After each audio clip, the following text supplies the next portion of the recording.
আজকে কিন্তু আমার একটা উপহার চাই। বলো কি চাই? আমি যা চাই তুমি তাই দেবে তো আমায়?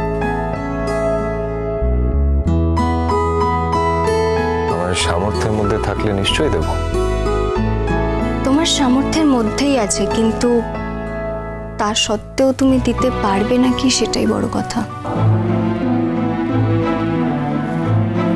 গরিমা, যদি আমার সামর্থ্যের মধ্যে থাকে তাহলে না দেওয়ার তো কোনো কারণ নেই। আজকের দিনে তুমি আমাকে একটা সত্যি কথা বলবে, আর সেটাই আমার জীবনের সবথেকে বড় উপহার হবে। কি সত্যি কথা জানতে চাও বলো? আমি তো যা বলি সব সত্যি বলি। না বলো না, তুমি আমাকে সব সময় সত্যি কথা বলো না, অন্তত এইটা তো তুমি আমাকে সত্যি বলোইনি। তাহলে বলো কি সত্যি জানতে চাইছো, বলো। তুমি আমাকে বলো যে তুমি কি শুধু আমাকেই ভালোবাসো? তুমি কি আমাকে আবার সন্দেহ করছো? কথা ঘুরিও না আরণ্যক, আমি একটা সোজা প্রশ্ন করেছি, সেই সোজা প্রশ্নের সোজা উত্তর দাও। সোজা উত্তর দিচ্ছি, অফকোর্স ভালোবাসি।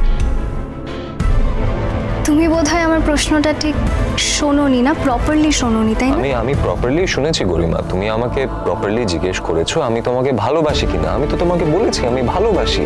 এবার ভালোবাসা তো মুখ ফুটে সবসময় বলা যায় না। ভালোবাসা একটা তরঙ্গর মতো, ইটস লাইক আ ওয়েভ, মাঝে মাঝে বাড়ে মাঝে মাঝে কমে যায়। তুমি কি বিশ্বাস করো না আমি তোমাকে ভালোবাসি? আবারও বলছি তোমাকে, হয় তুমি আমার প্রশ্নটা মন দিয়ে শোনোনি, নয়তো ইন্টেনশনালি আমার প্রশ্নটাকে তুমি অ্যাভয়েড করছো। আচ্ছা ঠিক আছে, হতে পারে আমি তোমার প্রশ্নটা ভালো করে শুনিনি। তুমি আবার বল, তুমি তোমার প্রশ্নটা আবার করো। ঠিক আছে, তোমাকে আবার জিজ্ঞেস করছি আমি, তুমি কি শুধুমাত্র আমাকেই ভালোবাসো আরণ্যক? আরে এটা কি অদ্ভুত প্রশ্ন গরিমা, আমি তো বলছি হ্যাঁ আমার অনেক ভালোবাসার মানুষ আছে। আমি আমার পরিবারের লোকজনকে ভালোবাসি, আমার ভাই বোনেরা আছে, তাদেরকে আমি খুব ভালো। জাস্ট লিভ ইট আরণ্যক, আমি এগুলো জানতে চাই না। তুমি তোমার পরিবারকে ভালোবাসবে, এটাই খুব স্বাভাবিক। আর তোমার পরিবারকে ভালোবাসার মধ্যে আর আমাকে ভালোবাসার মধ্যে না একটা ডিফারেন্স আছে। আমি খুব ভালো করেই বুঝতে পারছি যে তুমি এই প্রশ্নের উত্তর দিতে চাইছো না। তাহলে আমাকে বলো, আমাকে একবার ক্লিয়ারলি বলো তুমি কি জানতে চাইছো। তুমি তো অ্যাভয়েড করছো, তুমি তো উত্তরই দিতে পারছো না ঠিক করে। না গরিমা, আমি অ্যাভয়েড করছি না, আমি কিছুই অ্যাভয়েড করছি না। আমি যা বলেছি একদম ঠিক বলেছি। আমি তোমার কাছ থেকে জানতে চাই, আর তুমি আমাকে প্লিজ একটু পরিষ্কারভাবে বলো যে তুমি আর কাকে ভালোবাসার কথা জানতে চাইছো। তুমি আমার মতো করে কি আর কাউকে ভালোবাসো? আমি তোমার মতো করে শুধু তোমাকেই ভালোবাসি গরিমা। তোমার জীবনে আমি একমাত্র মেয়ে যাকে তুমি ভালোবাসো, আর কাউকে বাসো না?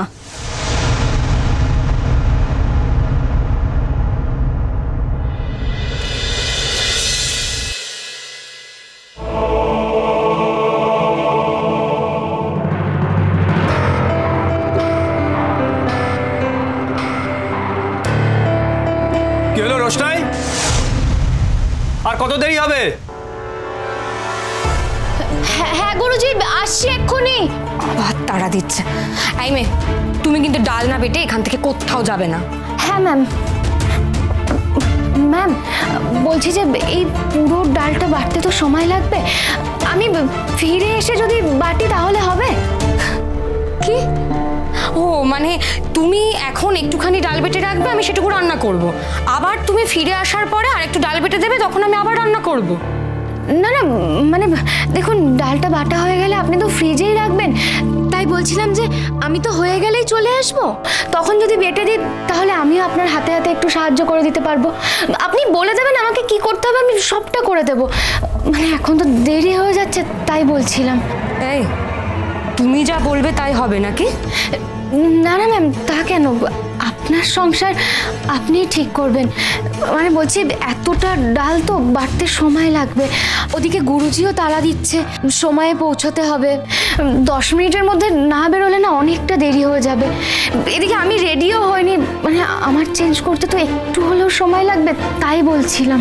নিজের দায়িত্ব নিজে নিতে পারো না, তাই না? এই জন্যই বলেছি নিজের দায়িত্ব নিজে নিতে শেখো, তাহলে পরে অন্যের মাথার উপর ভাবে ভর করে বসে থাকতে হয় না। ম্যাম আমি আমি গুরুজির সঙ্গে আসতে চাইনি, আসলে উনি আমাকে জোর করলেন তাই আমি এখানে এসেছি।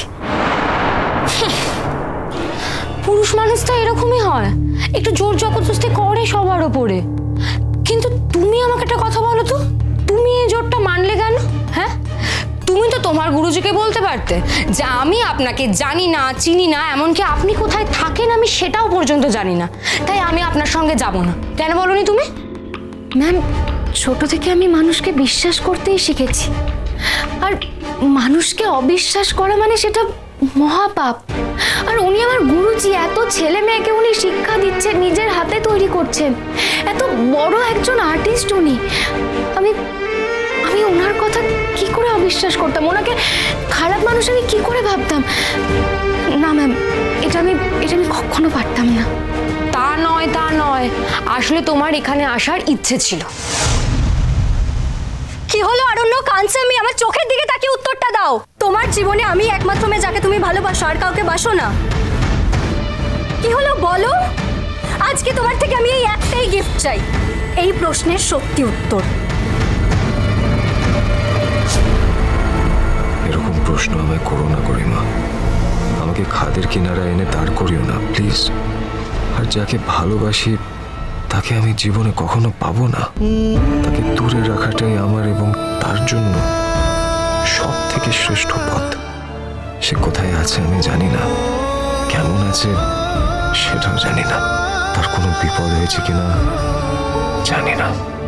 আমি যদি সত্যি তাকে ভালোবাসতাম তাহলে কি আমি এইভাবে হাত পা গুটিয়ে বসে থাকতে পারতাম? নিশ্চয়ই আমি তাকে ভালোবাসি না, তাই না? কি এত ভাবছো অরণ্যক? খুব কঠিন প্রশ্ন করে ফেলেছি। না না না, একদমই না।